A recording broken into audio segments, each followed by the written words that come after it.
Palavra da Verdade, com Hernandes Dias Lopes. Agora peço que você abra a sua Bíblia em Apocalipse capítulo 5.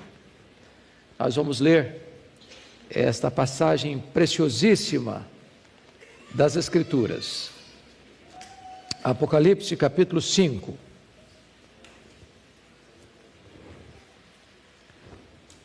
Está escrito o seguinte: vi na mão direita daquele que estava sentado no trono um livro escrito por dentro e por fora, de todo selado com 7 selos.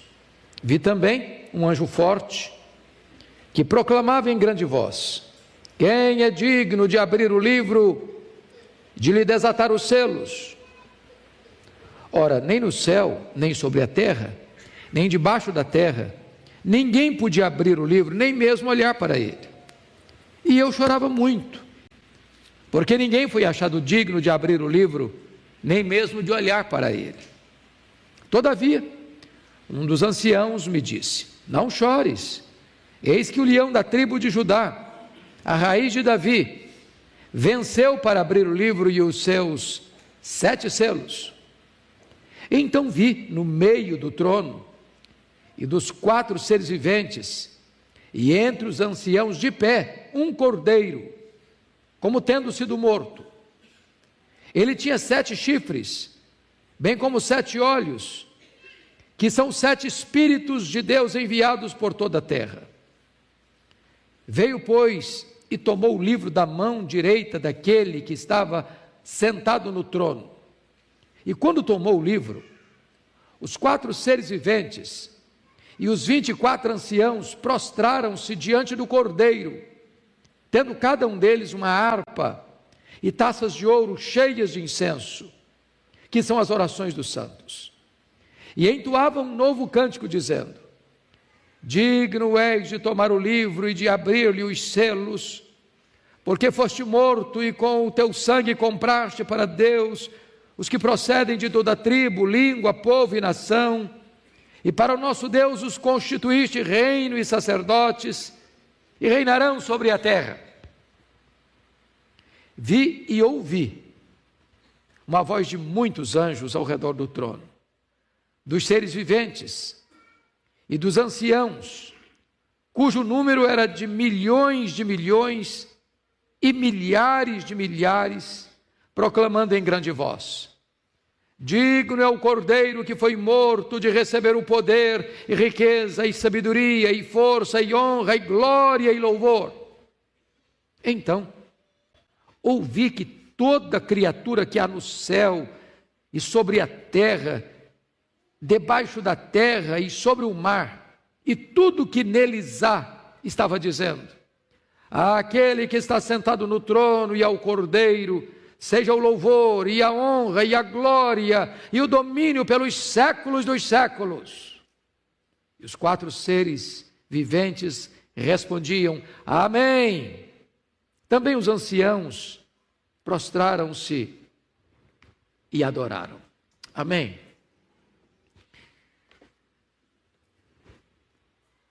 Hoje de manhã eu dei o tema: não tenha medo, Deus está no trono. Agora eu gostaria de dar o seguinte tema: não tenha medo, a história não está à deriva. Meus irmãos, quando eu olho o cenário mundial, ele é pessimista, ele é negativo. Muito embora o avanço da ciência, o progresso da tecnologia, as descobertas extraordinárias no mundo da medicina, o avanço no tratamento de doenças, a descoberta de vacinas preventivas, tudo isso nos encanta e por isso somos gratos. O mundo ainda está marcado pelo mesmo primitivismo das eras de outrora, com violência, com guerras, com desumanidades, com perda de valores.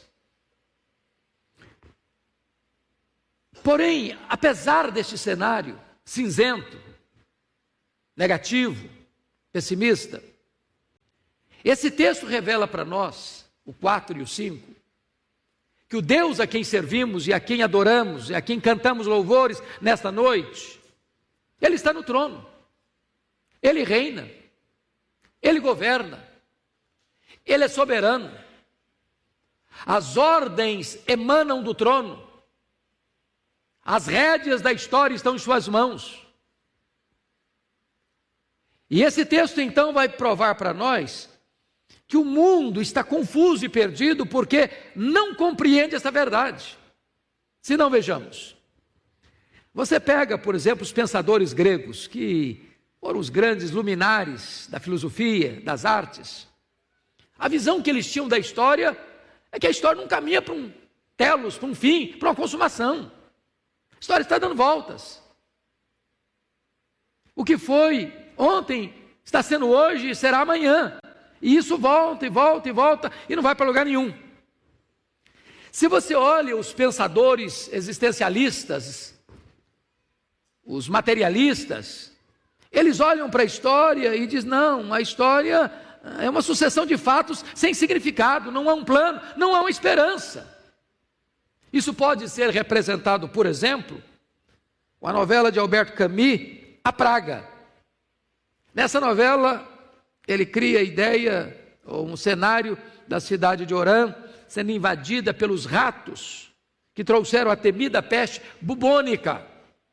E um médico, pesquisador, juntamente com seus assistentes, descobrem o remédio para vencer aquela epidemia da peste bubônica. Mas ao término do livro ele diz assim, é só uma questão de tempo. Os ratos voltarão. Não tem esperança. Não tem consumação. Os problemas que assolaram a humanidade ontem vão continuar assolando hoje ou amanhã, no futuro. Quando você vai pensar nos pensadores de hoje, como Friedrich Hegel, no seu livro Filosofia da História, ele diz que os povos nunca aprenderam da história. Por isso repetimos seus erros. Se você consulta Winston Churchill, o grande primeiro-ministro da Inglaterra, ele diz que os homens cresceram em poder e conhecimento, mas não evoluíram moralmente. Hoje os homens mais cultos, doutos, repetem as mesmas loucuras do passado. São agentes de atrocidades, apesar do seu autoconhecimento. Por isso que o historiador Gibbon, no seu livro Declínio e Queda do Império Romano, diz que a história é pouco mais do que um registro de crimes, loucuras e infortúnios da humanidade. Quando surge algum ufanista, como Thomas More, em seu livro Utopia, ele previa um tempo na terra em que o homem construiria um paraíso com as suas próprias mãos. Mas aí chega o século XX e vem duas sangrentas guerras mundiais que bota toda a esperança humana no chão, na lona. O homem cresceu, mas ele é um monstro, sem Deus, não tem nenhuma esperança para o futuro. Então, penso que essa pequena e breve introdução só tem um propósito. Na perspectiva humana, a história não tem significado, nem sentido, nem esperança. A pergunta é assim mesmo? Vai continuar sendo assim mesmo? Ou tem esperança? Ou tem sentido? Ou tem propósito? Pois esse texto lido hoje traz a resposta para nós. E a primeira resposta é que o Deus que está no trono do universo tem um propósito para a história. Veja comigo o verso 1, por favor. Você pode ler comigo em voz alta? Vamos juntos? Vi na mão direita daquele que estava sentado no trono um livro escrito por dentro e por fora, de todo selado, com 7 selos. Meus amados, esse livro é um emblema. Esse livro está selado. É um rolo, na verdade, por dentro e por fora. E está selado com 7 selos, número da perfeição, da completude. E esse livro representa que Deus tem uma filosofia da história, um plano para a história, um propósito para a história. A história não está à deriva, a história não está dando voltas, a história não é um caminhão sem freio ladeira abaixo. A grande questão é: quem tem esse livro na mão? Na mão direita é o Deus Todo-Poderoso, descrito no capítulo 4, aquele que está sentado no trono, aquele que reina e governa. Mas este livro, ele é completo, não tem nada mais para escrever.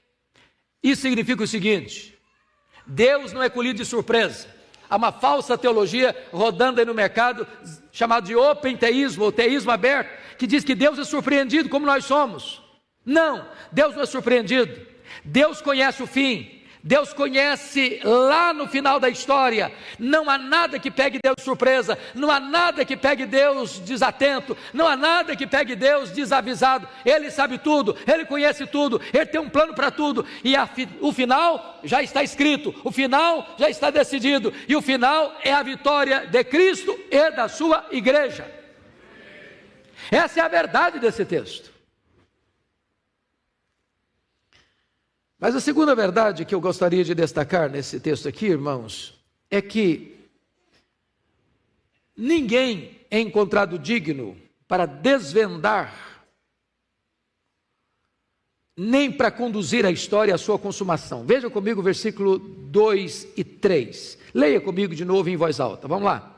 Vi também um anjo forte que proclamava em grande voz: quem é digno de abrir o livro, de lhe desatar os selos? Ora, nem no céu, nem sobre a terra, nem debaixo da terra, ninguém podia abrir o livro, nem mesmo olhar para ele. O livro está selado com 7 selos. Então um anjo forte começa a fazer uma pergunta, e essa pergunta ressoa no céu, ecoa na terra e ribomba debaixo da terra. E a pergunta é: quem é digno? Quem é digno? E essa pergunta percorre o céu, percorre a terra, percorre debaixo da terra. E ninguém foi encontrado digno. Em outras palavras, nem Miguel, nem Gabriel, nem os querubins, nem os serafins, nem a hostes de anjos celestiais, nem mesmo aqueles irmãos nossos que já nos precederam na glória, estão na glória. Ninguém foi encontrado digno de abrir esse livro, nem desatar os seus selos, nem de olhar para ele no sentido de lê-lo. Então a pesquisa vem para a terra. Nenhum rei, nenhum soberano, nenhum pensador, nenhum filósofo, nenhum cientista, nenhum teólogo, nenhum poderoso desse século foi encontrado digno. Então a pesquisa percorre abaixo da terra, é uma expressão para dizer os demônios, e todos aqueles que já estão lançados lá, sofrendo as agruras do inferno. Também nenhum demônio foi capaz de ser apto, ou melhor, ser digno para dar sentido à história. O que significa?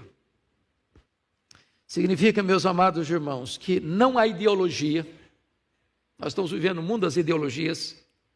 Não há nenhum partido político, não há nenhum sistema econômico, por melhor que seja, que consiga dar rumo à história, dar sentido à história e conduzir a história a uma consumação. A solução para a história não está nas mãos dos anjos, não está nas mãos dos homens, não está na mão dos demônios. A grande questão é quem é digno. Mas a grande constatação é: ninguém foi encontrado digno. E a grande decepção é: e eu chorava muito. Quando ele diz eu chorava muito, talvez João está pensando assim: será que a promessa do capítulo 4, verso 1 não vai se cumprir? Porque no capítulo 4, verso 1, João vê uma porta aberta no céu e uma convocação: sobe para aqui, e eu te mostrarei as coisas que em breve devem acontecer. Parece que tem um choque, parece que está uma contradição, porque aquele que está no trono governa o mundo Está dizendo que as coisas vão acontecer, devem acontecer, mas agora não encontra ninguém digno para pegar este livro, abrir os seus selos, decifrá-lo e dar sentido à história. Desta forma, esta crise de João é a sua crise, é a minha crise, é a nossa crise. Porque você olha para o mundo hoje, pensemos bem, meus irmãos, parece que o mal está vencendo. As pessoas mais poderosas economicamente desse mundo estão injetando dinheiro vultuoso para defender as causas perversas, para destruir a família, para destruir a sociedade.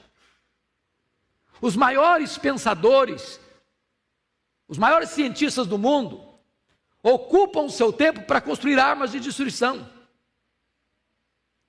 E você fica olhando, meu Deus, será que vai ter um propósito? Será que nós vamos chegar lá? Será que a história vai sair dessa crise? Será que na consumação lá, a vitória será da verdade sobre a mentira, do bem sobre o mal, da luz sobre as trevas? Mas agora, notem vocês que aquele digno que foi procurado nos versos 2, 3 e 4, agora é encontrado no versículo 5. Você pode ler o versículo 5 comigo? Vamos juntos? Todavia, um dos anciãos me disse: não chores, eis que o leão da tribo de Judá, a raiz de Davi, venceu para abrir o livro e os seus 7 selos. Em outras palavras, meus irmãos, há consolo para nós. Não chores. Talvez eu estou falando muito abrangentemente, de forma muito lata, muito abrangente. Pastor, não estou preocupado com a história, não estou preocupado é com a minha vida. Estou preocupado é que a conta vai vencer, eu não tenho dinheiro para pagar. Eu estou preocupado, na verdade, que eu estou ficando velho, não sei se vou poder pagar o plano de saúde. Estou preocupado mesmo se eu vou conseguir criar meus filhos, se eu vou poder ver meus netos. Estou preocupado mesmo, é que se eu ficar doente, eu estou encrencado. Estou com medo. Não é do que vai acontecer no mundo, não, vai acontecer comigo.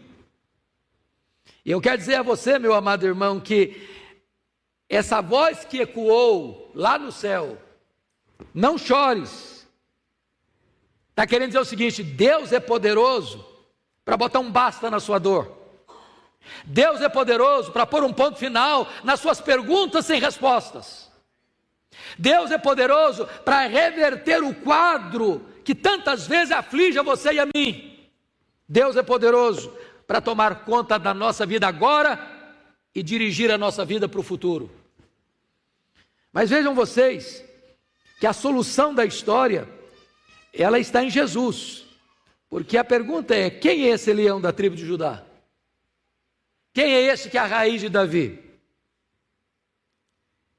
Quem é este que tem essas características aqui? Venceu para abrir o livro dos seus 7 selos. E venceu como? Venceu o quê? Venceu a quem?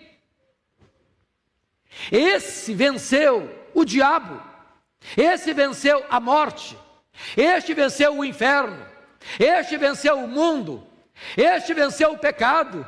Este é o vencedor que lá na cruz do Calvário esmagou a cabeça da serpente.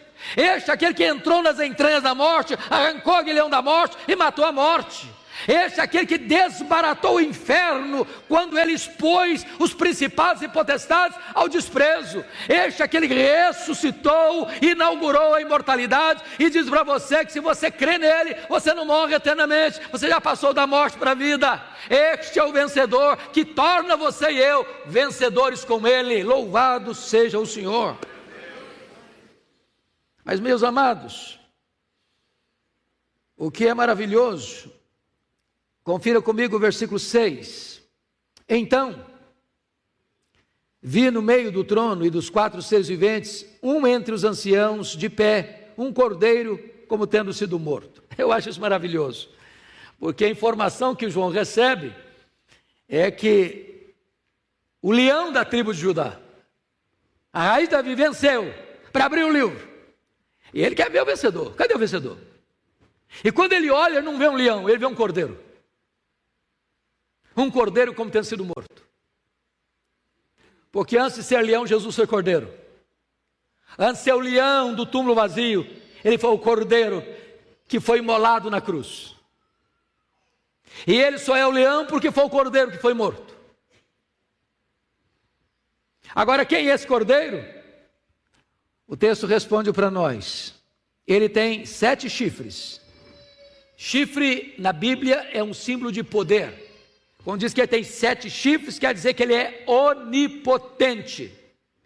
Quando diz aí no versículo 6 que ele tem 7 olhos, significa que ele tem todo o saber, todo o conhecimento. Ele não só é onipotente, ele é onisciente.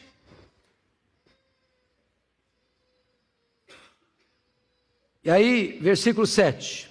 Veio, pois, e tomou o livro da mão direita daquele que estava sentado no trono. Em outras palavras, o livro da história, que você não pode cifrar, nem eu, nem qualquer poderoso deste século, está literalmente nas mãos de Jesus.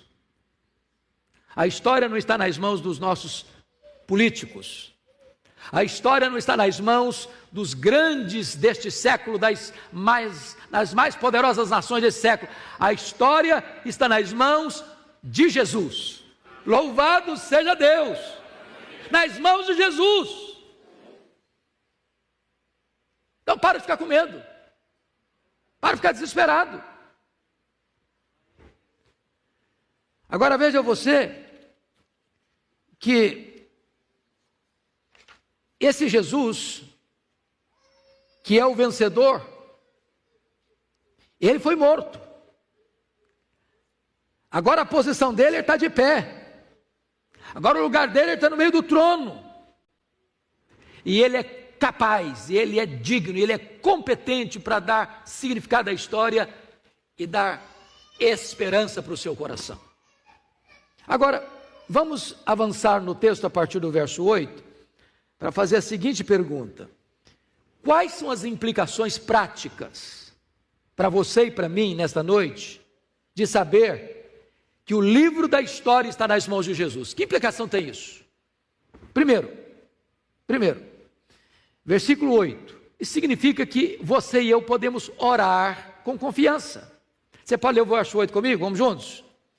E quando tomou o livro, os 4 seres viventes e os 24 anciãos prostraram-se ante o Cordeiro, tendo cada um deles uma harpa e taças de ouro cheias de incenso, que são as orações dos santos. Vamos entender as figuras, que quem não veio de manhã, esclareci de manhã. Os 4 seres viventes é uma expressão para as hostes elevadas dos anjos, dos querubins, dos serafins.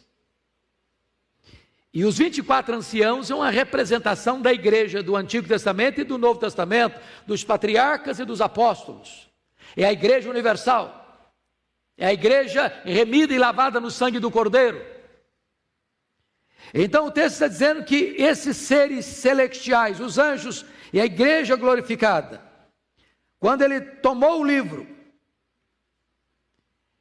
diz o texto que todos, anjos e homens, membros da igreja que está exaltada, triunfante, prostraram-se diante do Cordeiro, tendo cada um uma harpa e taça cheia de incenso, que são as orações dos santos. Meu amado irmão, você já parou para pensar que quando você ora, esta oração nunca é perdida, porque é como se uma figura de uma taça, que você põe lá, e põe lá, e põe lá, e põe lá o incenso da sua oração. Uma hora essa taça vai transbordar. Ela está cheia agora. E quando essas orações se enchem, está lá em Apocalipse capítulo 8, elas retornam para a história como as grandes intervenções de Deus. Nenhuma oração que você faz é perdida. Elas são recolhidas nesta taça de Deus.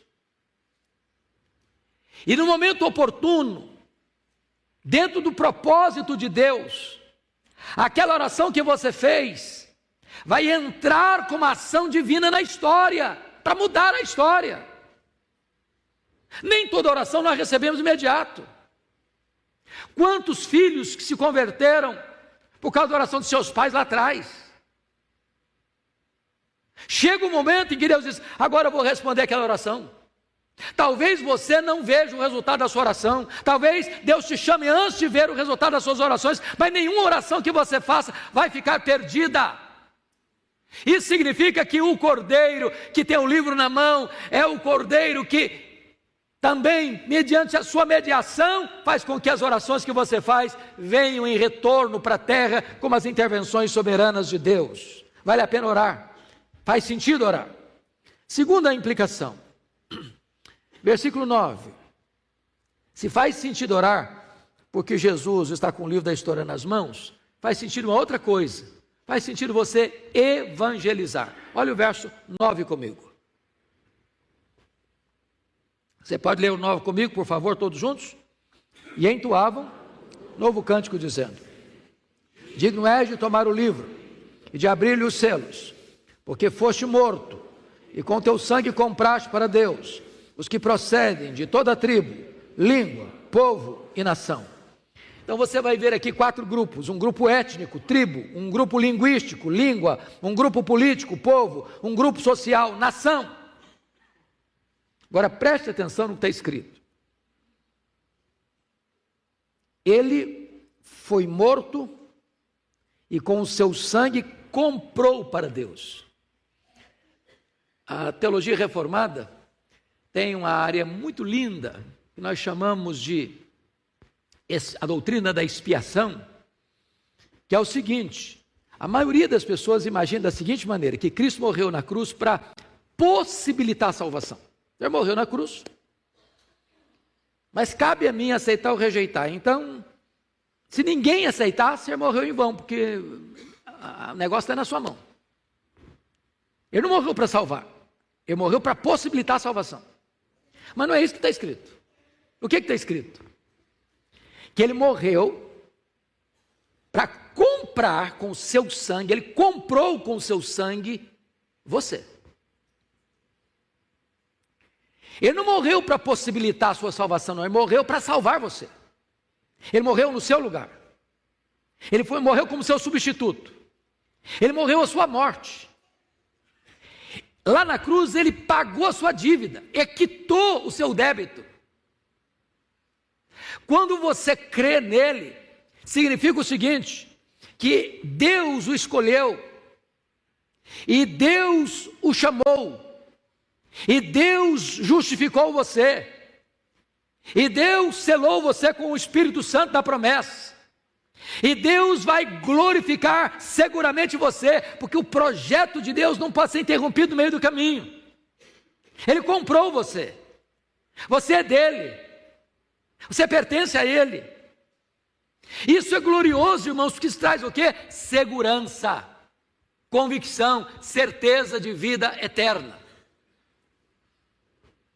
Não há possibilidade, eu estou meio salvo, talvez um pouco salvo, sou amigo do Evangelho. Não, ou você está salvo ou não está salvo. Se Jesus morreu por você, se você foi chamado pelo Evangelho, se um dia você ouviu a voz de Deus, você pode ter garantia disso. Ele morreu em seu lugar, para dar a você a vida eterna. Mas, notem comigo, uma terceira verdade. No versículo 10, você pode ler o 10 comigo? E para o nosso Deus os constituíste reino e sacerdotes, e reinarão sobre a terra. O que significa? Que agora você não só pertence a Ele, mas você tem o privilégio que só Ele teve. Me permita explicar isso. Lá no Velho Testamento, nenhum rei podia ser sacerdote, nenhum sacerdote podia ser rei. Vocês sabem disso. Lá em Zacarias capítulo 6, diz que Jesus ocupou esses 2 ofícios, de sacerdote e rei, em plena harmonia. Só ele exerceu essa função, de ser rei e ser sacerdote. Ele é o Rei dos Reis e Ele é o sumo sacerdote. Agora, você que creu no Senhor Jesus tem as duas posições. Você é rei e você é sacerdote. Você reina com Ele e você tem livre acesso a Ele. Que privilégio! Que privilégio! Você ora, você tem garantia de que quando você evangeliza, as pessoas vão crer, porque o Senhor comprou com o seu sangue aqueles que são dele, e quando essas pessoas ouvem o evangelho, elas atendem o chamado, e você agora está numa posição elevadíssima, que Deus mesmo, por meio de Cristo, constituiu você rei e sacerdote. Mas, vamos olhar agora algo também para mim muito precioso, e eu passo a ver com você o que está escrito no versículo de número 11, 12, 13 e 14, que é a exaltação desse cordeiro. Notem comigo que no versículo 11 está escrito aí que isso deve levar você e a mim, dedicar tudo que somos e tudo que temos a Jesus. Você pode ler, por favor, comigo o verso 11 e 12? Vamos juntos? Vi e ouvi. Para um pouquinho. Só um pouquinho aqui. Note que as coisas, às vezes, ele está vendo. Só vendo. Agora mudou a figura. Agora ele está vendo e ele está o quê? Ouvindo. O que que ele vê e o que que ele ouve? Vamos juntos agora. Versículo 11. Vi e ouvi uma voz de muitos anjos ao redor do trono, dos seres viventes e dos anciãos, cujo número era de milhões e milhares de milhares, proclamando: digno é o cordeiro que foi morto, de receber o poder, e riqueza, e sabedoria, e força, e honra, e glória, e louvor. Irmãos, que coisa preciosa! Tudo é dele, tudo é para ele. Você vai dedicar para ele o poder, você vai dedicar para ele a riqueza, os seus bens, você vai dedicar para ele a sua inteligência, sabedoria, você vai dedicar para ele a força da sua juventude, você vai dedicar para ele a honra, a primazia, você vai dedicar para ele a glória, porque ele merece ser exaltado, você vai dedicar para ele o louvor, porque o culto precisa ser prestado para ele. Tudo é dele. Ele é digno de receber todo o louvor, toda a adoração. Mas, para concluir, esse digno procurado e encontrado, agora ele é adorado. E você vai notar aqui comigo, por gentileza, algumas coisas muito preciosas que eu passo a descrever. O capítulo 4 enfatiza Deus Pai. O capítulo 5 enfatiza Deus Filho. O capítulo 4 enfatiza a criação. O capítulo 5 enfatiza a redenção. E se vocês perceberam, Apocalipse não é apenas o livro do trono. Apocalipse também é o livro da música. Da música.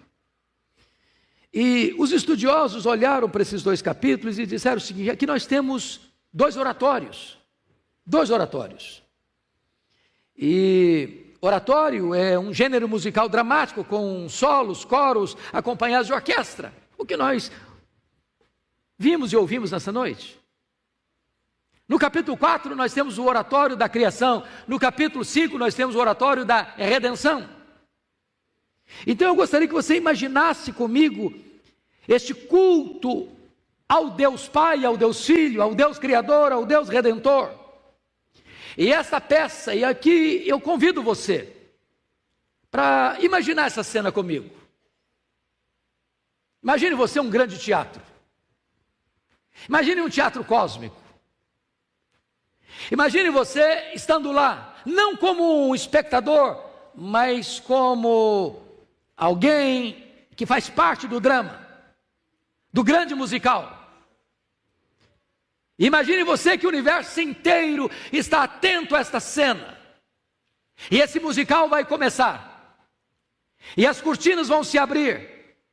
E esta música apoteótica, arrebatadora, vai começar primeiro com o culto ao Criador.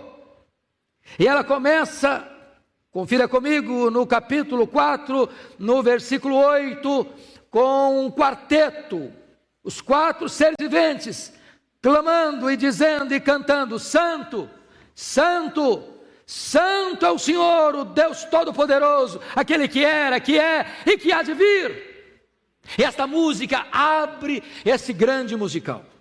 Em seguida, vem o responso, que você confere comigo, por gentileza, quando o texto nos informa que os seres viventes são os querubins e os 4 anciãos e os 24 anciãos vão se reunir e eles vão cantar. E é a música da criação do versículo 11, quando ele diz: Tu és digno, Senhor, Deus nosso, de receber a glória e a honra e o poder, porque todas as coisas tu criaste, sim, por causa da tua vontade vieram existir e foram criadas. Quando termina essa segunda música de exaltação ao Criador, então você tem o responso. Olha aí comigo esse solo, melhor dizendo, do verso 2 do capítulo 5, e a pergunta daquela música solada de uma pessoa só cantando, com a voz triste, com a voz talvez abatida, e esta música significa assim: quem é digno de abrir o livro e de desatar-lhe os selos? E aí então vem a quarta música, que é o responso, que está no verso 5, quando um dos anciãos diz: não chores, eis que o leão da tribo de Judá, a raiz de Davi, venceu para abrir o livro e desatar-lhe os selos. E então, diz a Escritura, que vem a quinta música. Agora, os 4 seres viventes, os seres angelicais e os 24 anciãos, toda a igreja, ela se prostra diante do Cordeiro e começa a cantar uma música arrebatadora, que está no versículo 9. Digno és de tomar o livro e de abrir-lhe os selos, porque foste morto e com teu sangue compraste para Deus os que procedem de toda tribo, raça, povo, língua e nação, e para o nosso Deus os constituíste reino e sacerdócio, e reinarão sobre a terra. Parece que esse musical está crescendo e crescendo e crescendo, e então no verso 11 nós somos informados que agora os seres angelicais, voz de muitos anjos ao redor do trono, dos seres viventes, dos querubins e dos 24 anciãos da igreja, cujo número era de milhões e milhares de milhares, agora é um coral que você não pode saber quantos são, é uma multidão incontável, e essa multidão incontável está cantando e proclamando em grande voz: digno é o Cordeiro que foi morto de receber o poder e a riqueza e a sabedoria e a força e a honra e a glória e o louvor. E todo o universo está aguardando o término deste musical, deste oratório da criação e da redenção, na música mais arrebatadora, na música mais apoteótica, jamais composta e jamais cantada, porque no verso 13 somos informados que agora toda criatura que há no céu, toda criatura que há na terra, toda criatura que há debaixo da terra, e toda criatura que está sobre o mar, e tudo que neles há, estava dizendo nessa música final: aquele que está sentado no trono e ao Cordeiro, seja o louvor, e a honra, e a glória, e o domínio, pelos séculos dos séculos. E quando a música termina, os 4 seres viventes responderam: amém. E este amém percorre o universo. E então diz a Bíblia que os 24 anciãos, a igreja de Cristo, se prostra e adora. E adora. Esta vai ser a cena do céu. Esta vai ser a cena arrebatadora, quando as cortinas da história se fecharem, não tem tragédia, não tem derrota, não tem desespero. O universo inteiro está adorando e exaltando o Cordeiro de Deus. E você e eu fazemos parte desta grande igreja dos primogênitos, daqueles que foram lavados no sangue.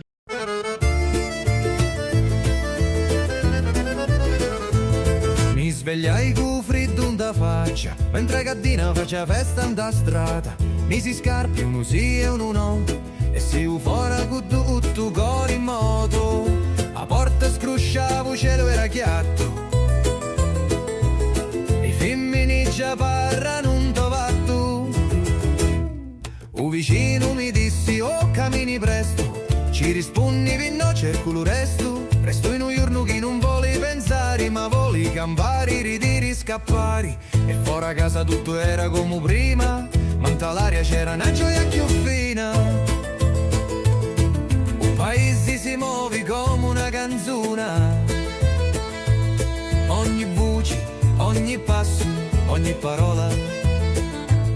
Sogno figlio di sta terra sincera, e quando esci fuori mi sento intera. Fuori casa tutto canta, voci risate o profumo d'aranci. Non c'è regola, non c'è strada, si sente libero quando vai in tagliazza. Fuori casa scatta vita, giorno ridi a mente, si sfila con una festa fatta pinnenti, ma resta in memoria sempre presenti. O picciriddu giocava con una rota, una signora impostava roba asciutta, o parrino passava con passi di sete e saluta con l'occhi con una risa discreta. O giorno si stigna come un lenzuolo